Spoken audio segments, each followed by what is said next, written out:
Welcome to another episode of Kitchen Revolutions. Oh, Christmas is around the corner and everybody must be trying to make plum cakes at their homes.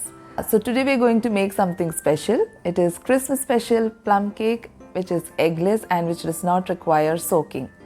So without wasting much time, let's quickly get on to the video. So I'll be explaining how to make this rich plum cake in an oven and without an oven. Please do not skip the video, watch till the end so that you do not miss out on the tips and tricks. To start with, I've taken here 2/3 cups of granulated sugar. Add this to a thick bottom pan and the flame should be extremely low. This is the natural method to bring out a nice brown color to your plum cake rather than adding some food color. No need of adding any water, you just have to stir in between, and also the pan should be thick bottomed so that the sugar crystals do not stick to the bottom of the pan. So you can see that the sugar has started to melt after continuous stirring for about a minute. Now you need to keep on stirring it until it turns golden in color.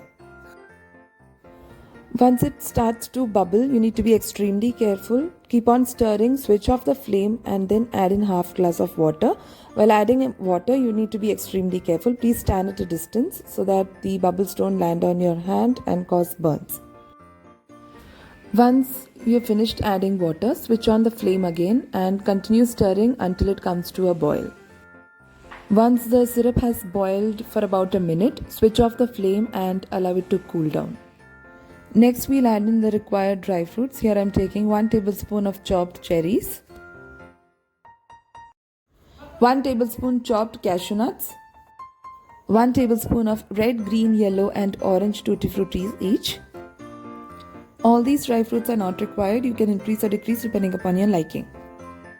Next, add in 1 tablespoon of raisins, that is golden and black. Finally, add in seeds of your choice. Here I've taken pumpkin and sunflower seeds. Next to this, we'll be adding half a glass of red wine. I'd mentioned earlier that this recipe does not require soaking. Traditional Christmas plum cake recipes are made with dry fruits being soaked for about 4 to 5 weeks. But here, this is an instant plum cake, so we'll be soaking the dry fruits just for half an hour. If you don't have wine at home, you can make use of freshly squeezed orange juice. Now mix everything well and keep this aside. Now I had kept aside few dry fruits for garnishing the cake in the end. So add 1 teaspoon of Maida or all-purpose flour and mix this well and keep it aside. If you're new to this channel, please don't forget to subscribe and click on the bell icon next to it for regular updates. Click on the all option so that you get updates as and when I post. And also please do share your feedback in the comment section below and let me know if you want to learn more interesting recipes. Next, into a bowl, add in 1/4 cup of oil. This is plain sunflower oil, and 1/4 cup of milk which is boiled and brought to room temperature. Next to this, I'll be adding 1 teaspoon of vanilla essence. This is optional. Generally, we add spices to plum cake recipes. However, I like the smell of vanilla essence, hence I'm adding 1 teaspoon. Mix the oil and milk mixture together until it blends thoroughly. Meanwhile, keep a few spices coarsely crushed. Here I've taken cinnamon, cardamom and cloves. Next, onto a strainer, we'll add 1 cup of Maida, that is all-purpose flour. This is 250 ml cup. Then to this we'll be adding 3 tablespoons of milk powder. This is optional but it gives a nice flavor to your cake. And finally the coarsely crushed spices. Mix all the dry ingredients and sift using the strainer. Once you finish sifting, fold the flour gently into the milk and oil mixture and then add the caramelized sugar syrup which has been brought down to room temperature.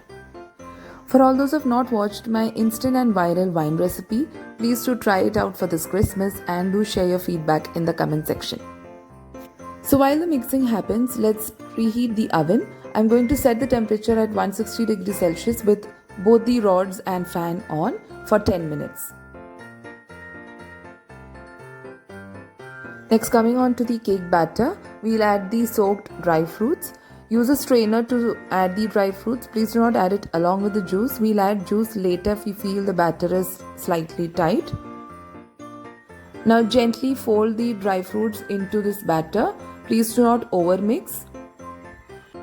Once you finish mixing, add in 1 teaspoon of baking powder and 1/4 teaspoon of baking soda. Then add 1/4 teaspoon of salt. To activate this, we'll be adding 1 tablespoon of the wine which was used for soaking dry fruits. If you're not using wine, you can use orange juice as I had mentioned earlier. So use the remaining orange juice which was used for soaking dry fruits to activate these agents. Once it gets activated, you can see that the batter has become frothy. By this time, you should have already lined the cake tin. Transfer the batter into the cake tin, garnish it and place it immediately into the preheated oven.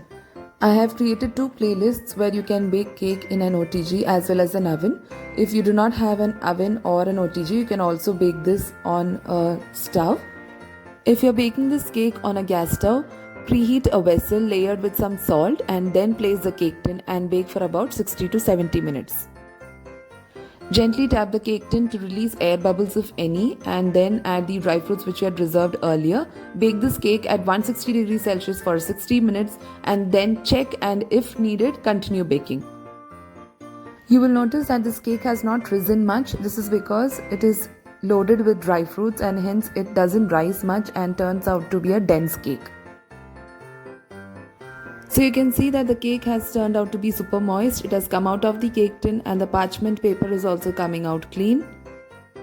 I'm using some sugar powder for garnishing purpose. This is a super moist, eggless, no soak, rich plum cake recipe. Do try this recipe for this Christmas and share your feedback in the comment section below. Thank you for watching Kitchen Revelations.